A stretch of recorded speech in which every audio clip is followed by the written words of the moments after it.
thank you guys for tuning in. This video touches home with me a little bit, but it's not quite the same as what I went through. So this is going to be about prison staff, healthcare in prison, nurses in the hospital in the outside world, and my dear friend Axar. So anybody that went into prison between 2016 2021 probably would have met Axar. I would say about 80% of these people would have met Axar. I met her when I first walked into the prison. Literally, she was the first person that I spoke to before I even got into the reception bit. She was brilliant. She supported me. We just clicked, and we've been friends ever since. We've stayed in contact. So she's such a caring, loving person, literally like supports all the new women that come into the prison. And unfortunately, she had the worst thing that could have happened to her. I am going to be looking down at notes. The reason being is I have tried to memorize all of it, but I don't want stuff like this needs to be factual. I don't want to miss things, or I don't want to say things wrong, because I believe that every bit of information we give out needs to be correct. So do excuse me for looking down. So basically she became really poorly and she went to hospital, and she kind of had a feeling that it was going to be cancer. And Officer Paula went with her, and she said that she was so supportive and so just there for her. She said a couple of weeks later, she found that they told her she'd been diagnosed with cancer stage 3. She said she'd never ever forget them words. She felt like her whole world fell apart. She said that basically that the officers were absolutely amazing in HMP Bronzefield, and I don't think the good things get spoke about enough. She said they supported her in private. She lost all of her hair. She had to have one of her breasts removed. She said, and she doesn't actually know how she would have got through it without the support of the officers, going on the hospital visits with her. Obviously, she wasn't allowed to go out on her own, and stuff like that. She literally was broken. The prison allowed her to speak to her husband and her brother every day, which is amazing. She didn't know what the outcome was going to be of this.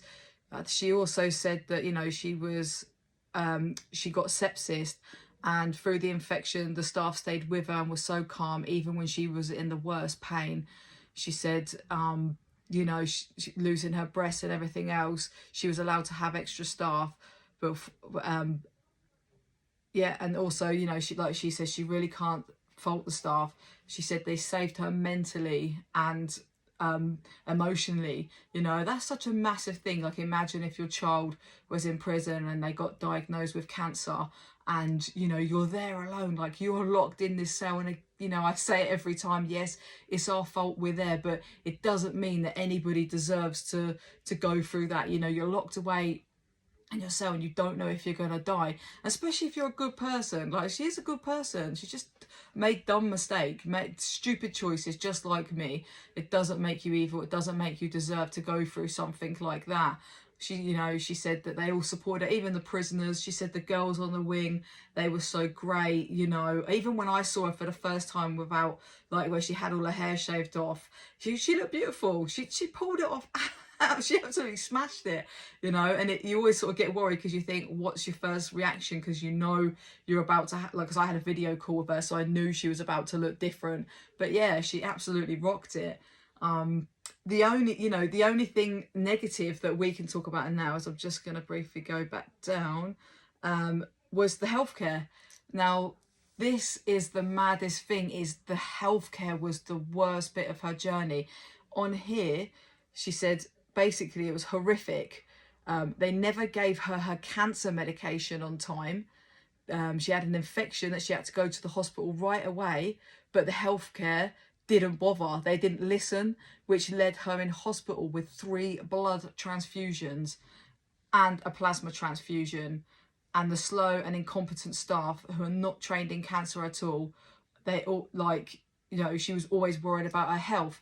Now, I understand that these women in prison, in the healthcare department, they might not be trained in cancer and stuff like that. But if you've got a person, it's your duty of care. Like, your job is you've chose to work in a prison. That is your choice, okay? So surely then your duty of care is to get somebody's cancer medication, knowing at what stage it is at, their medication on time. There's no excuse for it. Absolutely no excuse.